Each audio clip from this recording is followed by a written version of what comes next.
Assalamualaikum warahmatullahi wabarakatuh. Perkenalkan, saya Dewi Wardah Al-Ma'wa dari Prodi Psikologi Islam semester 5. Di sini saya akan menjelaskan mengenai konsep diri dan budaya yang merupakan salah satu materi dari psikologi lintas budaya.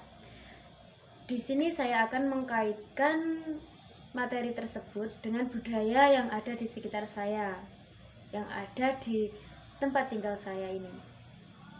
Mengapa saya mengambil materi tersebut?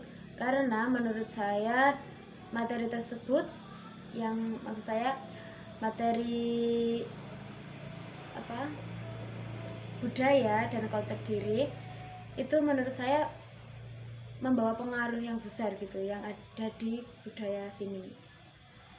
Jadi begini, di daerah saya ini kan ada rutinannya itu ya rutinan yasinan seperti itu, yang setiap minggunya digelar satu minggu satu kali, entah itu hari Rabu atau hari Kamis malam Jumat. Gak pasti sih, soalnya kan ada dua gitu, ada dua golongan gitu. Nah, dari dua golongan itu saja mereka sudah membawa pengaruh yang besar pada konsep diri seseorang, yang mana ketika orang tersebut merupakan orang yang pendiam, terus ketika orang tersebut terjun ke masyarakat, mengikuti organisasi, mengikuti kegiatan-kegiatan yang ada di masyarakat, otomatis kan mereka yang awalnya pendiam itu bisa terpengaruh. Karena apa? Karena mereka mendapat motivasi, mendapat dorongan, mendapat stimulus atau ilmu-ilmu yang yang sebelumnya belum pernah ada di pemikiran mereka, sekarang sudah ada dan bisa merubah jalan mereka. Begitu. Jalan yang dimaksud jalan di sini itu pola pikir. Yang awalnya pola pikirnya kayak zaman dulu itu nggak mau mengikuti perubahan, nggak mau mengikuti perkembangan zaman, sama teknologi cuek-cuek saja. Setelah mereka terjun ke masyarakat, setelah mereka mengikuti organisasi di masyarakat dan mengetahui apa saja yang dilakukan oleh masyarakat sekarang, nah dari situ mereka bisa mengikuti arusnya, dan akhirnya pola pikirnya berubah seperti itu. Nah, kenapa hal ini bisa terjadi? Ya, seperti itu tadi. Karena budaya dan konsep diri itu sangat berkaitan. Jadi setiap wilayah yang memiliki budaya itu kan pasti ada perkumpulan atau komunitas orang. Nah, dari komunitas tersebut ada beberapa orang yang pastinya memiliki perbedaan pemikiran, perbedaan pendapat. Nah, dari situlah mereka menyampaikan, saling komunikasi, saling sharing-sharing seperti itu. Nah, akhirnya memunculkan suatu pemikiran yang bisa memunculkan motivasi tersendiri bagi orang yang awalnya pendiam, bisa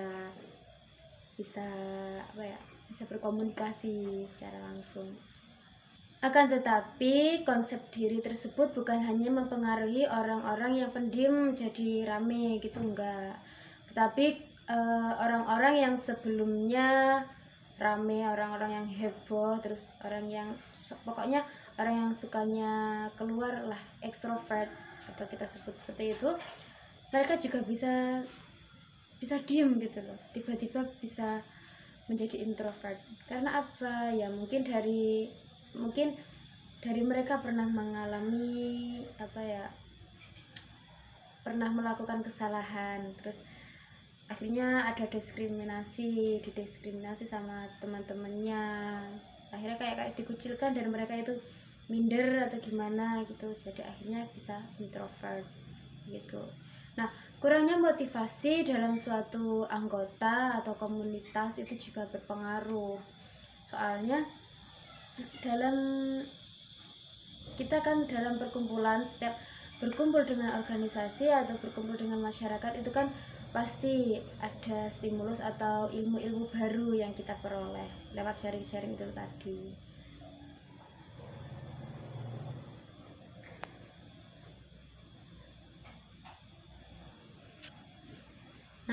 dengan sharing-sharing itu tadi kan bisa memotivasi orang tersebut untuk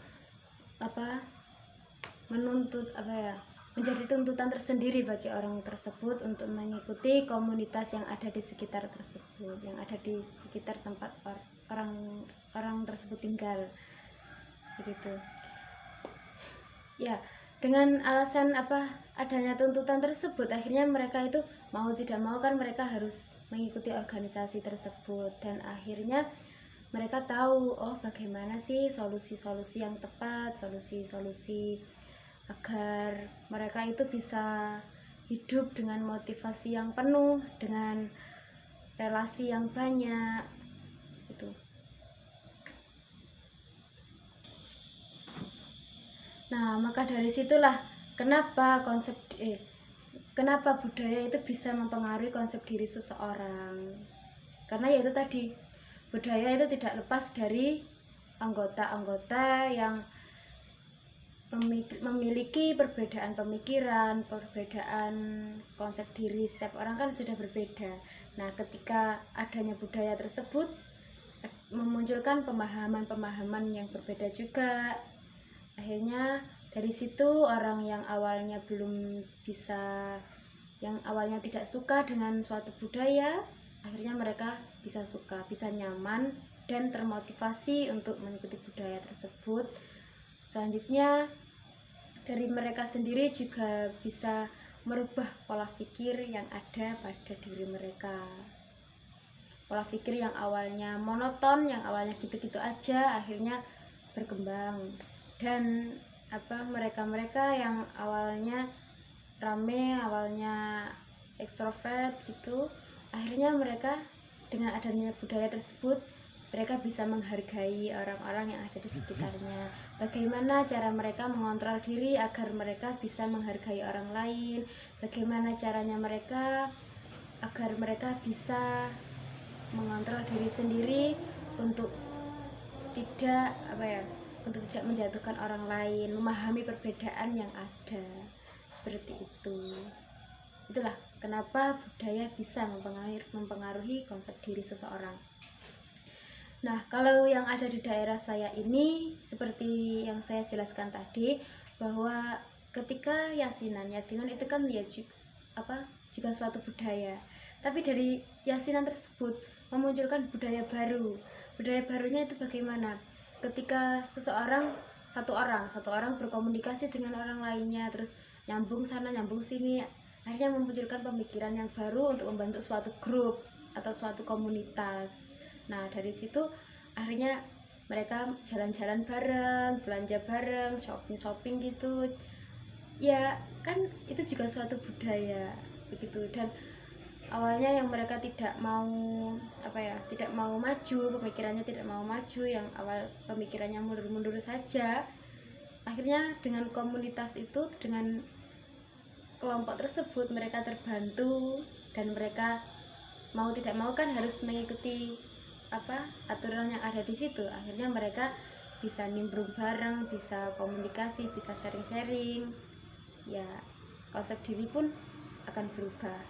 Seperti itu.